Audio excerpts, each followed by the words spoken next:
있습니다. 그 사람이 햇사람들의 땅에 가서 성읍을 건축하고 그것의 이름을 루스라 하였더니 오늘까지 그곳의 이름이 됩니다. 아멘. 사사기 1장 22절부터 26절까지 본문입니다. 여호와께서 그와 함께 하시니라, 여호와께서 그와 함께 하시니라 라는 말씀의 제목입니다. 22절에 나와 있습니다. 22절, 요셉 가문도 베델을 치러 올라가니 여호와께서 그와 함께 하시니라. 자, 여호와께서 그와 함께 하시다라고 할 때 그 가리키는 그는 요셉의 가문을 가리키고 있는 말이죠. 요셉과 그의 후손을 가리키는 말로 좀 확장하여서 사용하고 있습니다.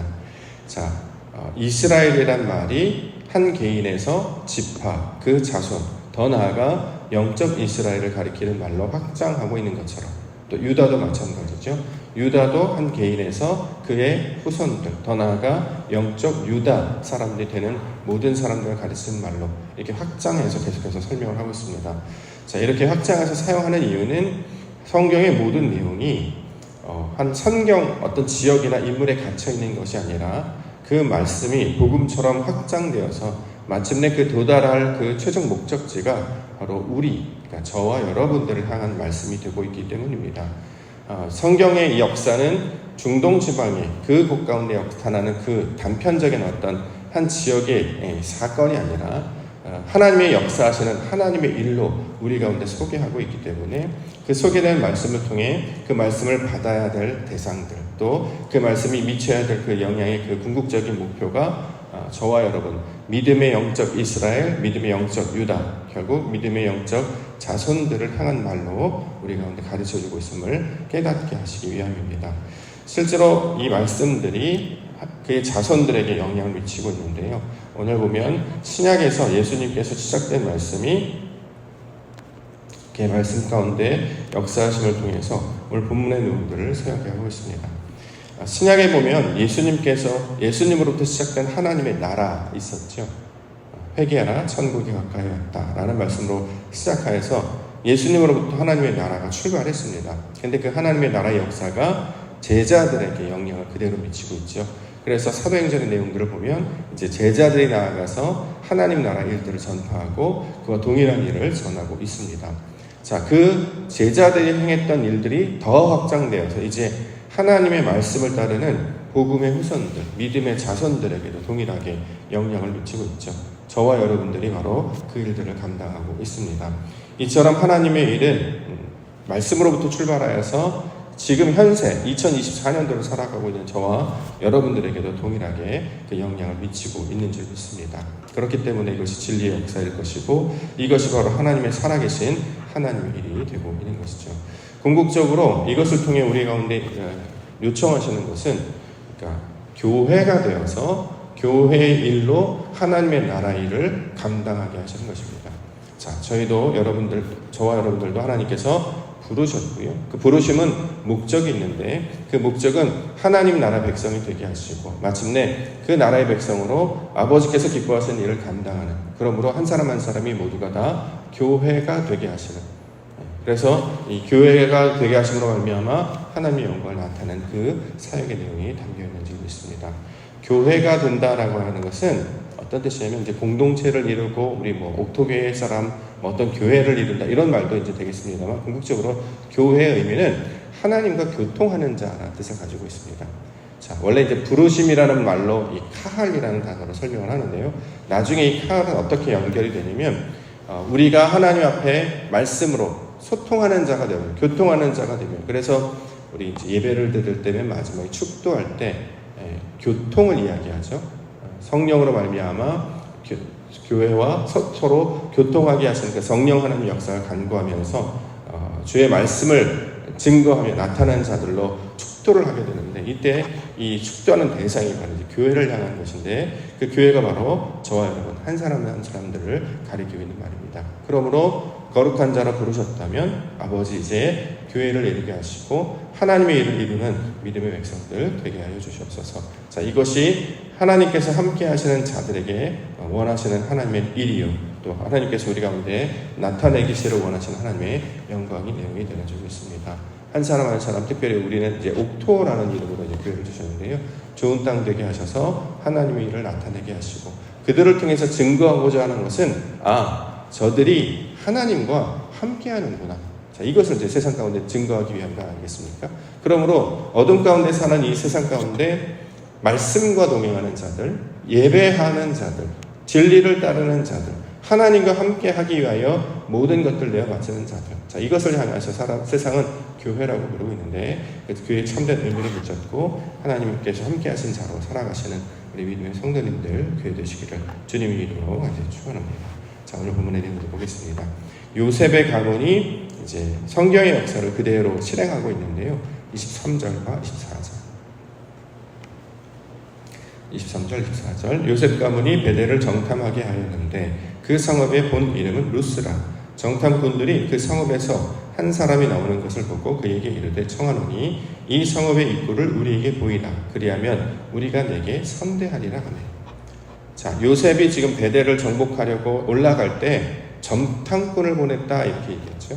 정탐꾼을 보냈는데 신기하게도 그 성읍에서 한 사람이 마중을 나오고 있습니다. 이거 어디서 많이 보던 장면 아닙니까? 그렇죠?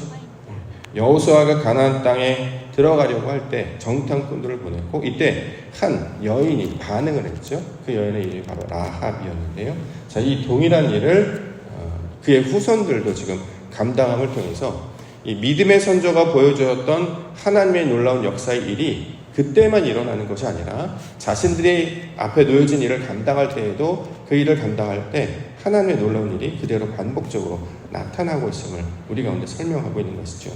자, 그것을 통해 어떻게 땅을 차지하고 하나님의 일을 감당하는가를 설명을 하고 있습니다.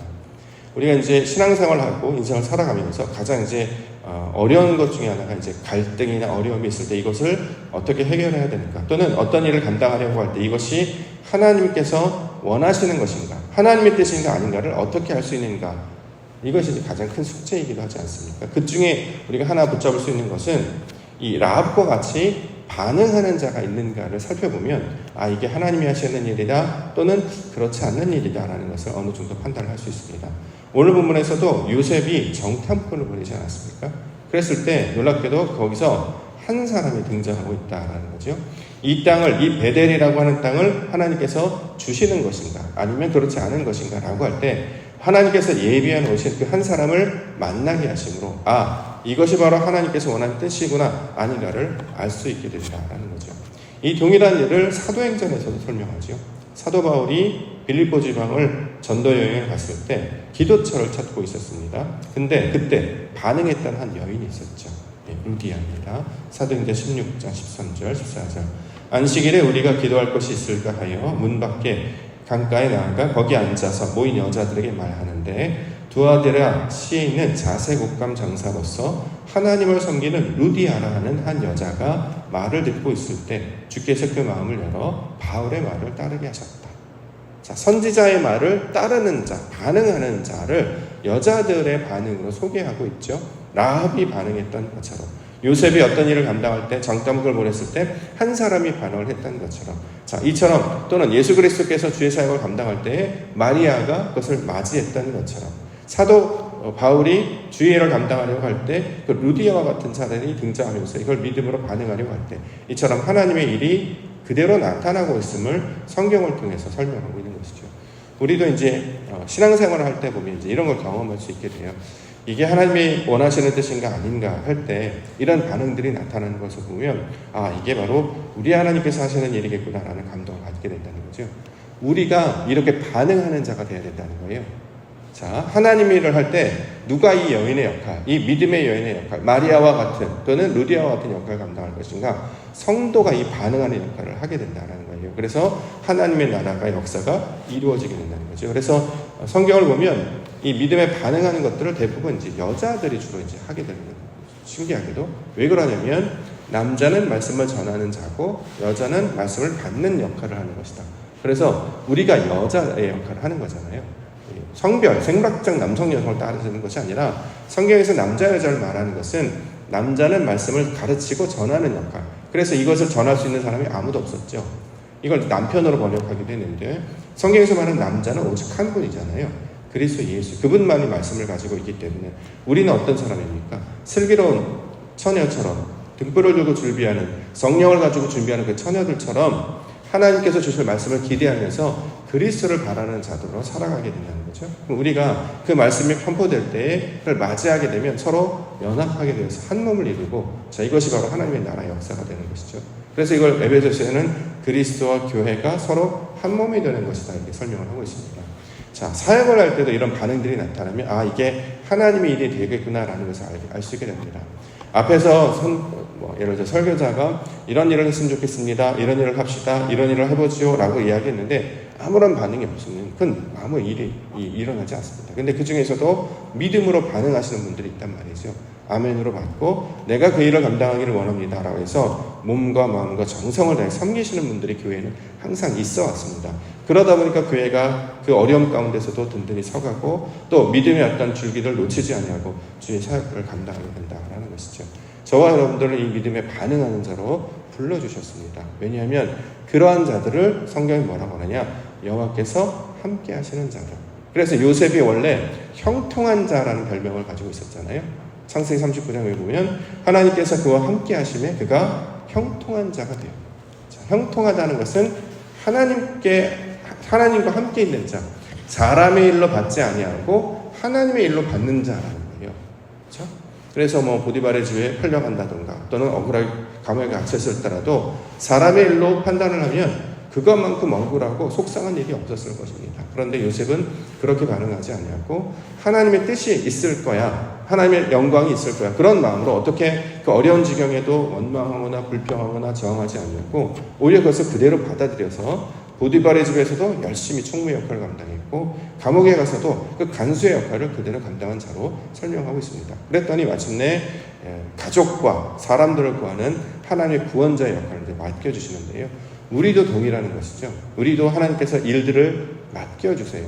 그 상황이 어떠한 것일 때, 그것을 교회가 될 수도 있고 직분이 될 수도 있고 어떤 여러 상황이 될 수 있는데 이것을 믿음으로 반응하며 나아갈 때 이것을 하나님이 하시는 일이구나 라고 반응할 때 이것이 바로 하나님께서 우리에게 원하시는 신앙의 모습이 될 것입니다. 자, 이처럼 루디아와 같은 반응이 일어나는 것처럼 또 성도로서 아멘으로 화답하는 것처럼 하나님의 나라의 일을 우리가 믿음으로 받아내는 거룩한 성도와 교회가 되기를 원합니다.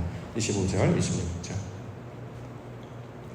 그 사람이 성읍의 입구를 가리킨지라 이에 그들이 칼날로 그 성읍을 쳤으되 오직 그 사람과 그의 가족을 모아보내매 그 사람이 햇사람들의 땅에 가서 성읍을 건축하고 그것의 이름을 루스라 하였더니 오늘까지 그곳의 이름이 되니라. 자, 결국에 이제 베델 땅 가서 땅을 정복하고 거기에 이제 성읍을 세웠다, 이런 말로 지금 설명하고 있죠. 하나님 나라의 일을 세워가는 것을 이제 가리키는 말입니다. 믿음으로 반응하는 한 자와 연합하여서 그 땅을 정복하고 하나님께서 원하시는 일들로 세워나가는 것. 이것이 이제 창세기로부터 시작된 이 방주를 만드는 것과 똑같은 모양으로 이 시대와 역사는 다르지만 인물은 다르지만 어떤 하나님의 일을 만들어가고 세워가는 일로 계속해서 설명을 하고 있는 것이죠. 마찬가지로 교회의 일도 동일하게 역사가 진행이 되죠. 하나님의 일이 진행이 되는 것처럼. 올해 2024년도 이제 가장 큰 사역이라고 할 수 있는 여름 성경학교가 끝났기 때문에 사실 가장 큰 사역 끝나서 대부분 이제 정리하면서 내년도를 이제 준비하는 시즌이 돌아가는데 올해를 이제 돌아본다면 놀랍게도 어떤 일을 하고자 할 때 항상 믿음으로 반응하시는 분이 있었구나라는 것을 생각해 보게 됩니다. 처음으로 우리가 장학금 사업을 했으면 좋겠다라고 했을 때 사실 교회에서는 이게 통과가 안 되는데 우리 한 전도에서 믿음으로 저희가 감당하겠습니다라고 반응해 주셔서 올해 이제 처음으로 이제 장학금 지급을 할 수가 있었고요. 또 우리가 5월달에 있었던 여러 가지 이제 아이들에게 또는 부모님들에게 또는 우리 청소년들에게 또 아이들에게 좋은 선물들을 마련해 주시면 좋겠습니다라고 반응을 이야기를 했을 때 또 여기에 아멘으로 화답해 주시는 분들이 또 그때마다 있었습니다. 그러다 보니까 풍성하게 일을 감당할 수 있었게 되고요. 또 올해 달라진 것이 이제 우리가 이제 식사 준비를 구역별로 이제 돌아가면서 하자라고 했을 때 이것도 또 아멘으로 또 받아주셨죠. 그러다 보니까 서로 나누어서 도와가면서 그 어떤 해보다도 가장 풍요롭게 우리 주일 점심을 함께 나누었던 시간이 아니었나. 그 모든 이제 총합이 이제 지난 주일날 있었던 그 환송의 환영회였던 것 같습니다. 그 환송의 환영회를 겪으면서 제가 마지막에 느꼈던 느낌이 뭐냐면 이제야 교회 같다 이런 생각이 들었어요. 왜냐하면 교회에는 항상 모이기에 힘쓰고 떡을 떼며 교제하는 일들이 날마다 나타나게 된다는 거죠. 가장 중요한 본질은 예배입니다. 근데 그 예배의 풍성함이 어떻게 우리의 모형으로 나타나냐면 풍성한 교제로 이제 확장돼서 나타난다는 거죠. 사도행전 2장 41절 그 말을 받은 사람들은 세례를 받음에 이날에 신도의 수가 3,000이나 더하더라. 그들이 사도의 가르침을 받아 서로 교제하고 떡을 떼며 오로지 기도하기를 힘쓰는가. 이게 이제 초대교회에 나타난 성령의 역사였다라는 거죠. 이게 바로 성도들에게 나타난 증거가 되고 있습니다. 우리 가운데 계속해서 성경의 인물들을 소개하고 역사들을 가르치고 하나님께서 이루신 일들을 계속해서 반복적으로 설명하는 이유는 뭐냐면 교회가 되게 하시고 그 교회 가운데 하나님께서 공급하시는 그 풍성한 말씀의 영의 양식을 먹고 서로 풍요한 사랑을 나누고 서로 교제하는 모습이 나타나기를 원해서 하나님의 나라가 다른 곳에 있는 것이 아니라 바로 우리 가운데 있음을 증거하시기 위한 것임을 우리는 기억해야 할 것입니다. 자, 이처럼 여호와께서 요셉과 함께 하셔서 그의 자손들과 함께 하시고 마침내 믿음을 따라 나아가는 저와 여러분들과도 함께 하여 주실 줄 믿습니다. 그러므로 온전한 교회를 이루게 하여 주시옵소서. 나 한 사람 한 사람이 하나님께서 기뻐하시는 교회가 되게 하여 주시옵소서. 교회를 자꾸 이렇게 다닌다라고 하는데 다니는 것으로 시작하는 것이 아니라 그것도 끝나는 게 아니라 우리는 다 한 사람 한 사람이 교회가 되는 것입니다. 하나님과 교통하는 자 한 사람 한 사람이 서로 연결되면 사실은 여호와의 성전이라는 개념은 그 사람들이 모임을 가리키는 말이죠. 그리스도에 연합하여서 우리가 함께 믿음에 연합하고 하나님의 나라에 순응하며 나아갈 때 우리 하나님의 영광이 그 모임을 통해서 나타나게 해주실 수 있습니다. 우리 옥도교회가 그 아름다운 사역을 감당함으로 하나님 나라의 영광을 이루며 나아가기를 소망합니다. 이것을 함께 가기도하며 기도 가운데 나아가시는 우리 믿음의 성도님들과 교회가 되시기를 주님의 이름으로 축원합니다.